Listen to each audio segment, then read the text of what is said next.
Olá, boa tarde. Boa tarde a todos aí que estão participando aí do projeto, né? Eu me sinto muito feliz de ter sido convidado aí pelo LinkedIn, através das informações que eu tenho, né? A gente tem que sempre aprender, trocar experiência. Eu me chamo Alexandre, atualmente eu trabalho com recursos humanos, né? Acabei de participar também de um evento na qual eu fui embaixador, já tem 2 anos já que é o Embaixador Todes, um evento que cuida de pessoas em vulnerabilidade social. E a gente está, como é que a gente contribui isso? Através dos direitos humanos, né, na qual eu estudei. Estou terminando também, concluindo agora a minha graduação em diversidade e inclusão. Sou formado em administração e RH e agora estou estudando psicologia para poder também, de alguma maneira, ajudar e contribuir aí com as causas da vulnerabilidade social.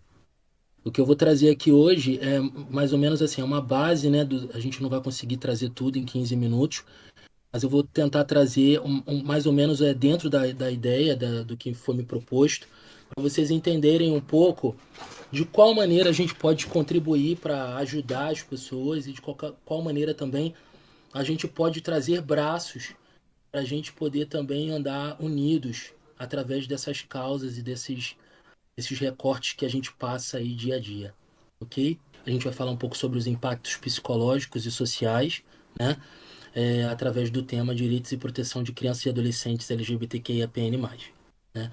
Eu criei alguns tópicos aqui, na qual a gente vai falar rapidamente, né, que é o lar familiar, rejeição familiar, em família, saúde mental, como lidar em família, né, com a saúde mental, os danos à saúde mental, o que, que pode ocasionar, os impactos psicológicos e sociais, os danos psicológicos e sociais, dicas, né, de como lidar com a criança versus escola. Eu criei uma bibliografia em cima das pesquisas que eu fiz e algumas dicas de livros e coletivos. Vamos lá. Então, a gente vai falar sobre o lar familiar, né? A família atual, regida por pai, mãe e filhos, é uma recente configuração. A família atual, regida por pai, mães e filhos, é uma recente configuração familiar estabelecida por uma sociedade patriarcal heteronormativa, cujos papéis e as divisões de masculino e feminino imposto numa constituição familiar sanguínea é regida e foi pré-estabelecida na Inglaterra, né, através dos estudos. Como atualmente as concepções de família vêm sendo modificadas, cabe a todos nós refletir sobre o conceito de família na atualidade e podemos entender como família o apoio emocional e proteção para com os indivíduos de um mesmo local, independente de gênero, sexo e ligações consanguíneas, né? A gente vem aí de um de uma fase patriarcal, né, onde nós somos acostumados a ter só a mãe como a mulher, o homem como o pai e a filha ou o filho, né? Então a gente já começa a perceber aí que é através daquilo que a gente aprende a ser, né, através da nossa cultura familiar, que a gente aprende a ser, que começa a vir aí os resquícios, aí começa a vir as primeiras inflamações de uma rejeição familiar. Né? Uma família que funciona de maneira desrespeitosa, não acolhendo as escolhas e desejos de outros membros desse núcleo familiar, pode contribuir para o desenvolvimento de problemas na saúde mental do indivíduo, que não está sendo respeitado. A violência intrafamiliar é toda ação ou omissão que prejudique o bem-estar, a integridade física, psicológica ou a liberdade e o direito ao pleno desenvolvimento de outro membro da família, né? Você vê como é importante a gente respeitar os desejos e as escolhas das pessoas, já começando assim pela família. Pode ser acometida também, cometida dentro ou fora de casa por algum membro da família, né? Geralmente a gente começa a passar por preconceito através dos primos, dos tios, né? Através sempre de uma ampliação da família, né? Aí tá dizendo, incluindo pessoas que passam a assumir função parental, ainda que sem laços de consanguinidade. Às vezes uma amiga da sua mãe que deixa você cuidar da criança, ela já começa ali a promover uma série de preconceitos com a criança, né? Então, a não aceitabilidade da sexualidade de um sujeito LGBTQIAPN+, e o preconceito podem começar a gerar um adoecimento psíquico dentro desse indivíduo, né? Então você começa a perceber através de algumas coisas sutis, às vezes, que acontecem na nossa família, que faz com que a gente comece a sofrer com o preconceito, né? Aí ali está dizendo algumas rejeições familiares que a gente passa, né? Eu tentei colocar algumas. Por exemplo, a negligência nos cuidados infantis, né? Os pais que não se preocupam em suprir essas necessidades de bebês, crianças pequenas. A violência de gênero, que é uma coisa muito, né, até muito comum nas famílias, né? Que é o desencadeamento de problemas de saúde emocional em jovens que sofrem com a violência de gênero, né? Homossexuais, que começa a ser rejeitado, começa a apresentar uma série de fatores durante o percurso aí da infância para a adolescência, né? Trazendo insegurança, negatividade, tudo em relação à vida. E a gente também tem a violência doméstica, né? Que geralmente as vítimas são crianças e mulheres mesmo, né? Tanto a violência verbal, como os maus tratos, entendeu? Como a violência também física, né? Muitas dessas crianças, inclusive, passam por receber agressões de pai, né? Que o pai quer que a criança seja macho, quer que seja masculino, né? Quer que ele jogue futebol. Então a gente começa a perceber aí que existem essas violências já no início da vida de uma criança. Qual é a relação entre rejeição familiar e problemas de saúde mental, né? Aí eu peguei uma pesquisa aí, que são os dados da OMS, né? Há uma grande influência de rejeição familiar sobre a saúde emocional e mental das pessoas que enfrentam essa realidade, né? Violência infantil, como a gente falou, a negligência nos cuidados e abuso emocional na infância estão bastante associados com a situação desse risco social, né? A maioria desses adolescentes e dos jovens rejeitados pelos pais tende a se tornar um adulto violento, né? Muitas das vezes a violência de um adulto maior já começa na infância, né? Logo, indivíduos que cresceram com emoções abaladas são os mais propensos ao sofrimento psicológico, né? Aí ele está dizendo que os dados da OMS apontam que 36% dos suicídios da América Latina ocorrem entre adultos de 25 e 44 anos, através desses reflexos também da abordagem da violência infantil. Logo, a correlação entre fatores ligados à aceitação barra rejeição pelos pais podem gerar outros agravos à saúde mental, tais como, aí eu coloquei alguns aqui, né? As ideações suicidas, que são aquilo que a gente falou, a apatia, a irritabilidade, a excessiva agressividade, que já começa na infância, tendência ao maior isolamento social, a bipolaridade, o afeto deprimido, né? A falta de afeto faz isso também. Sentimento de culpa pelas brigas da família, né? Muitas crianças passam por isso. Eu faço parte de um projeto que às vezes a gente recebe crianças que questionam isso, né? Que a culpa é toda minha porque eu sou gay, ou porque eu sou uma pessoa trans, né? Ou porque eu sou diferente dos demais. Na verdade, não é isso, mas a criança acaba criando esse sentimento de culpa, né?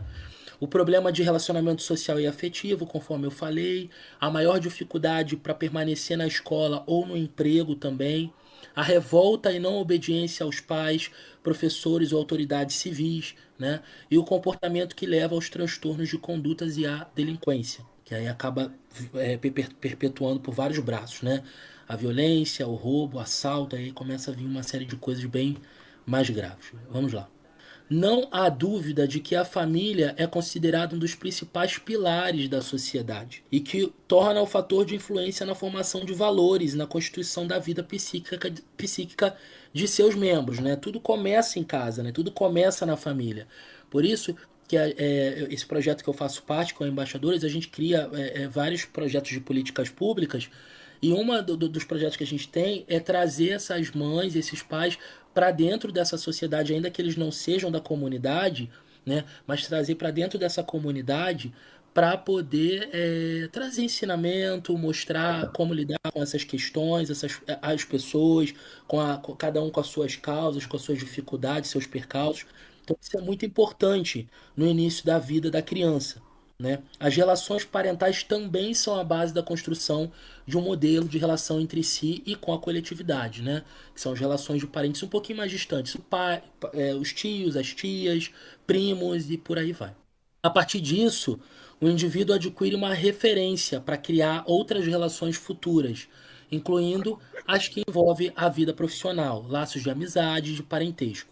Normas, valores e formas de relação são assimilados pelos membros e influenciam diretamente o modo de manifestar os seus afetos e emoções. Aí é que a gente enumera mais ou menos aí algumas práticas que ajudam a minimizar os problemas resultantes dessa rejeição familiar. né?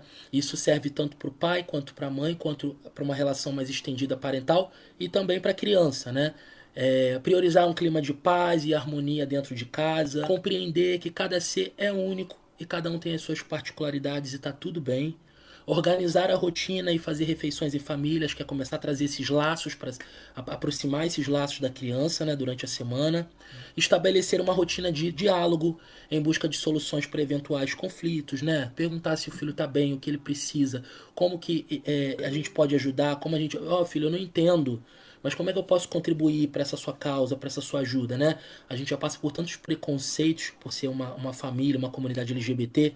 Então a gente ter a nossa família através de uma rede de apoio, né, já contribui demais. Então respeitar ao máximo as diferenças de opinião entre os membros da família, realizar passeios, programas de famílias para aumentar o vínculo de confiança também ajuda muito. E procurar uma ajuda psicológica, psiquiátrica, para solucionar problemas graves e estabilizar também essas emoções, tá? Eu separei um vídeo aqui muito interessante de 1 minuto que eu achei na ONU, do Livres Iguais, né, um projeto da ONU, que eu achei muito interessante. Eu gostaria que vocês assistissem e, de alguma maneira, se vocês puderem participar também, vai ser bem interessante. Vou colocar aqui.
Então, só para finalizar, então esse vídeo aí que a gente acabou de ver, ele fala sobre esse início de rejeição, né? A criança estava brincando com uma amiga LGBT, né? E aí a gente vê que a mãe ela acaba não aceitando essa condição e depois o filho volta agressivo e reproduz o que a mãe já estava, enfim, já era o que ela já tinha falado com ele, né? Já tinha recriminado ele. Então ele acabou reproduzindo isso. Então, como a gente acaba reproduzindo as falas dos pais, né? E daquilo que a gente acaba percebendo da infância. E muitas das vezes, como a gente não é bloqueado para poder ter outras maneiras de visualizar a vida, a gente acaba reproduzindo dessa maneira, né? Então, o quão é importante um laço familiar saudável para trazer essa leitura para as crianças e trazer também para um futuro lá na frente. Então, aí de que forma eles afetam diretamente a saúde mental das pessoas LGBTQIA+, né? Aí aqui tá dizendo, eu botei 3 aqui, que é a revelação de identidade, a dificuldade que às vezes da criança para a adolescência tem dificuldade de revelar a identidade, com medo do que pode vir a acontecer, né? Da rejeição, né? E cria-se um trauma também na criança, né? E aí vem vários transtornos, transtorno de estresse pós-traumático, né? E isso vai causando uma série de coisas, inclusive da própria aceitação da pessoa LGBTQIAP+. Os impactos psicológicos e sociais, né? Que aí a gente falando de criança, a gente traz a criança para a escola, né? Então, a comunidade LGBTQIA+, incluindo crianças e adolescentes, estão muito mais propensas a sofrer crimes de ódio do que os heterossexuais, o que reduz a qualidade de vida e pode ser um fator que contribui para o desenvolvimento desses transtornos mentais, né? Aí, através de uma pesquisa, mais uma vez, né, da legislação participativa, se revela aí que 73% das pessoas sofrem bullying e 37% já apanharam na escola. Quer dizer, é um número muito grave, né? E os problemas gerados dificultando a vida social que podem ser desenvolvidos são esses: depressão, né? Que é essa tristeza profunda, através desses sintomas a desencadeia para ansiedade também, né? Inclusive, vem perguntas na cabeça de uma criança, na mente de uma criança: por será que eu vou apanhar se eu andar de mão dada com a minha namorada ou meu namorado? Será que eu vou perder a oportunidade de emprego? Por que aquela pessoa está me encarando tanto, né? Começa a vir esse transtorno de ansiedade. E como eu já havia falado, o transtorno também de estresse pós-traumático. Como é que a gente pode tornar essa escola e os ambientes sociais mais inclusivos, né? Eu botei 3 tópicos aqui: os encontros, que são com debates, rodas de conversas, que promovem esse empoderamento de autonomia da criança; a formação, que é através de formação dos próprios docentes sobre os direitos humanos; e uma rede de apoio firme, né, sustentável, que é a rede de apoio familiar também, né, através de programas de acompanhamento de casos de LGBTfobia, fortalecimento das redes de apoio entre escolas, pais, comunidade e até o próprio Estado. Por isso que é importante hoje a gente participar das políticas, trazer projetos de políticas públicas para o Estado. E eu termino aqui com uma frase que se fala: o respeito não vê cor, religião e muito menos orientação sexual. Ele é universal e cabe a nós mesmos lutar pelos direitos de todos, tá? Tem a bibliografia aqui de todas as informações que eu peguei, né? Prazer mais uma vez, eu sou Alexandre, Recursos Humanos, Diversidade e Inclusão, né? Quem quiser me seguir no LinkedIn é Alexandre Salles, com ele só, Diversidade, né? E eu vou deixar aqui algumas dicas de livros, né? Como esses que eu tô botando aqui: Planejamento Familiar, Afetividades LGBTQIA+, Saúde LGBTQIA+, né? Acho que o meu filho é gay, Direito LGBT, Perguntas e Respostas. E os 6 coletivos também bem importantes, muita gente já deve conhecer, que cuida também dessas crianças, apoia e traz a família para perto através de vários projetos nesses coletivos, né? Que é o Evangélicos pela Diversidade, Mães do Amor Incondicional, Mães pela Diversidade, Tibira, Conexão G e Famílias pela Diversidade, tá? Quem quiser falar comigo é só me acessar no LinkedIn que eu passo todas essas informações. Mais uma vez, muito obrigado pela oportunidade, tá? E vamos continuar aí que tem muita palestrante aí muito interessante pra gente ouvir.